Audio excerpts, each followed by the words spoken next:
आपको तवील इंतज़ार करना पड़ा, आप जिस तरह आप परफॉर्म कर रहे हैं, किस तरह अपनी कारकर्दगी को देखते हैं, कितने सेटिस्फाइंग हैं और किस तरह आप लुक फॉरवर्ड हैं आगे के लिए भी? देखिए, आप ज़्यादा सेटिस्फाइड नहीं होते। आप जब अब खेल रहे होते हैं तो आप इसलिए आए होते हैं कि आपने परफॉर्म करना है।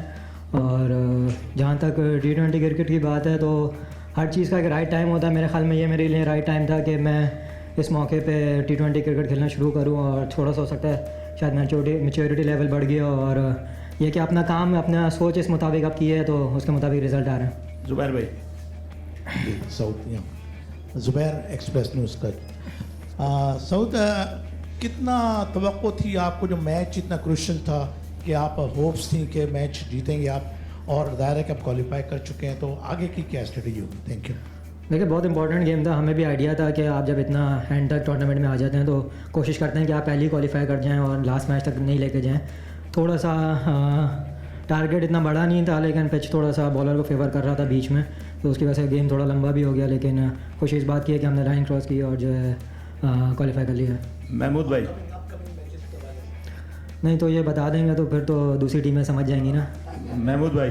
अच्छा सऊद, जी सऊद एक असल में इसमें एक बड़ी बहस चल निकली है कि जो भी खिलाड़ी बैट्समैन हो या बॉलर हो वो परफॉर्म कर रहा है जिसका कि डोमेस्टिक बहुत ज़्यादा स्ट्रांग है, एक बहस हो रही है। आपका क्या वर्जन है कि कितनी हेल्पफुल साबित हो रही है जो आपने डोमेस्टिक क्रिकेट, एक तवील डोमेस्टिक क्रिकेट खेली? देखिए, आप जब क्रिकेट खेल रहे हैं डोमेस्टिक क्रिकेट तो ये बहुत इंपॉर्टेंट है। मैं तो धोखे मैं इतना सीनियर नहीं हुआ हूँ, लेकिन मैं सबको ये मशवरा देता हूँ कि आप सारी 4 डे क्रिकेट खेलें और डोमेस्टिक क्रिकेट में 4 डे क्रिकेट को अहमियत दें।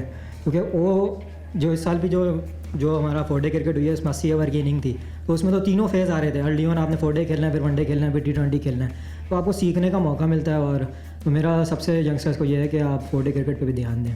मुजम्मिल। अच्छा सऊद, आपने पिछले मैच में लाहौर के अगेंस्ट स्कोर किया, इस मैच में भी लाहौर के अगेंस्ट स्कोर किया। लाहौर के कोच आकिब जावेद ने आपके हवाले से कहा था कि पतले पतले बाजू, बड़े बाजू चाहिए होते हैं मारने के लिए, तो क्या इस स्टेटमेंट को कुछ पर्सनल ले लिया था कि उनके खिलाफ ही दोनों मैचेस में परफॉर्म किया आपने?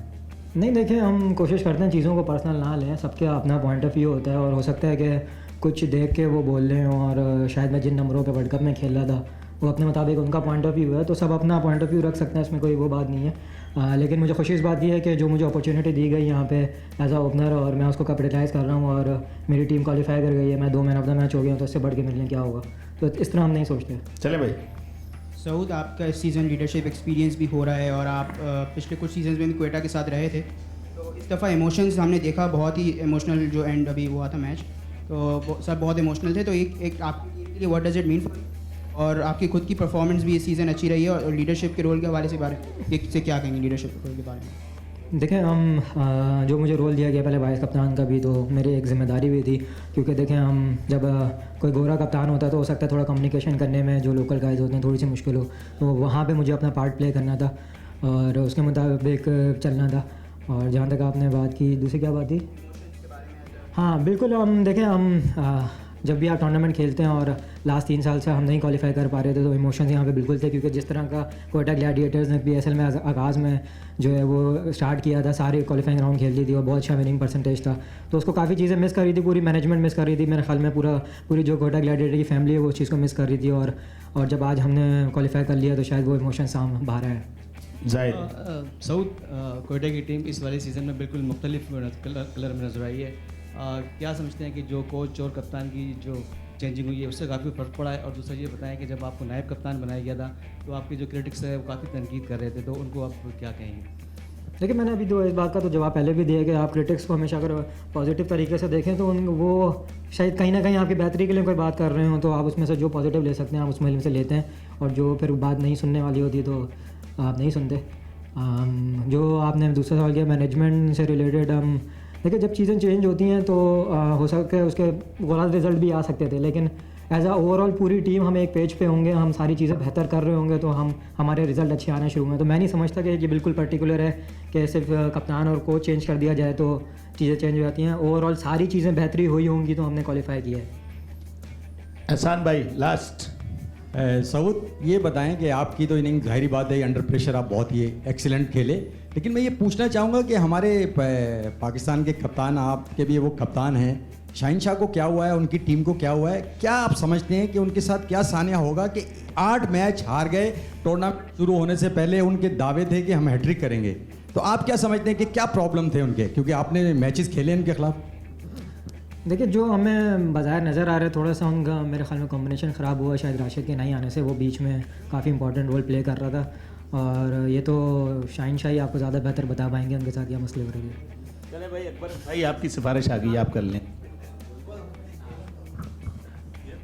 अच्छा सऊद, आपने लास्ट ईयर ट्वीट किया था 33-0 का और बेंच पे बैठते थे। तो सुन ले, मैंने पूरा सवाल सुन लेना, पूरा सवाल सुन ले। उस वक्त आप बेंच पे बैठते, कोयटा की टीम परफॉर्म नहीं कर पा रही थी, उस वक्त क्या आपकी फीलिंग थी? और आज आपने कोयटा को प्लेऑफ के लिए क्वालिफाई करवाया है और एक ऐसा मैच जहां लग रहा था कि कोयटा हार भी सकती है, कि ऐसा क्रूशियल मोमेंट आ गया, लेकिन आपने फाइनल नॉट आउट रहे और टीम को आगे लेकर गए, तो अब आपकी फीलिंग्स क्या है? देखिए, जब आप इंसान होते हैं ना तो आपकी ना फीलिंग्स होती हैं, लेकिन अल्लाह ताला ने हर चीज़ आपके लिए ना बेहतर लिखी हुई होती है। तो कभी कभी ऐसा होता है कि शायद उस टाइम पे मैं एक अच्छे मेंटल स्टेट में ना हूँ, जो मैंने उस तरह की ट्वीट कर दी जो कि मुझे नहीं करनी चाहिए थी, और वो जो पास्ट हो गया वो सब चीज़ें गुजर गई। हम फिर पूरा साल काम किया, लेकिन आप ये भी तो देखें कि जब उन्होंने मुझे मौका दिया, पूरी मैनेजमेंट ने, तो ऐसे नंबर पे मुझे मौका दिया जो बज़ाहिर मुझे सूट करता है। शायद अगर मैं 4-5 नंबर पे ये भी दोबारा खेल रहा होता, शायद मैं इस तरह परफॉर्म नहीं कर रहा होता। उसके साथ फिर कितनी ज़्यादा बैकिंग दी गई कि 2 के मेरे बीच के मैचेस अच्छे भी नहीं गए, लेकिन मुझ पर कोई प्रेशर नहीं है कि आपने ही सारा खेलना है। तो कुछ अच्छा टाइम भी होता है, कुछ बुरा टाइम भी होता है, लेकिन मैं जो बंदे को बुरा टाइम में थोड़ा सा अपने दिमाग पे काबू रखना चाहिए, जो कि मुझसे नहीं हुआ था। वनडे की ट्रेनिंग करा रहे थे हम 33 मैचों में, तो मुझे लगता है आप आइंदा सवाल नहीं करेंगे 33 वाला सब लोग। चलिए जी, नहीं आप करें, मैं कह रहा हूँ। सऊद, आप अभी जो इस शाहीन का जो ओवर था उसके अंदर आपने एक शॉट खेला है स्ट्रेट का, उसको शाहीन ने भी अपने पोस्ट मैच इंटरव्यू में जो है वो हाईलाइट किया कि वो बड़ा अच्छा शॉट था। तो उसके पीछे आपके माइंड में उस वक्त क्या था, क्योंकि प्रेशर सिचुएशन थी उस वक्त, मैच बड़ा टफ सिचुएशन में फंस गया था, काफ़ी ड्राइव हो गया, तो उस वक्त आपके माइंड में क्या था? दूसरा कि विकेट पे क्या थोड़ा बॉल स्टिक कर रहा था या कंडीशन थोड़ी सी डिफ़िकल्ट थी जो कि आपने नाफे भी जो है वो हिट नहीं कर पा रहा था, तो उसका भी बताइए। लेकिन बिल्कुल बीच में ना जो पिच थी ना वो काफ़ी स्लो थी और स्पिनर का बॉल ना ग्रिप हो रहा था, तो उस फेज़ में हमसे इतनी बाउंड्रीज़ नहीं लग रही थी, जिसकी वजह से मैच इतना देर तक भी गया और हम पे प्रेशर भी आया। और शाहीन मुझे 1 ओवर से लास्ट बहुत अच्छी यॉर्कर कर रहा था, तो मेरे पास आखिरी ऑप्शन यही बचा था जो मुझे पीछे मारना पड़ा, और वो एग्जीक्यूट हो गया। जब फिर वो एग्जीक्यूट हो गया तो फिर मुझे बहुत ज़्यादा आइडिया था कि उसने लेंथ बॉल करनी है, तो मैं उसके लिए फिर रेडी था। तो इसमें आप थोड़ा सा प्लान करते हो और उसके मुताबिक चीज़ें हो जाती हैं, तो अच्छा लगता है।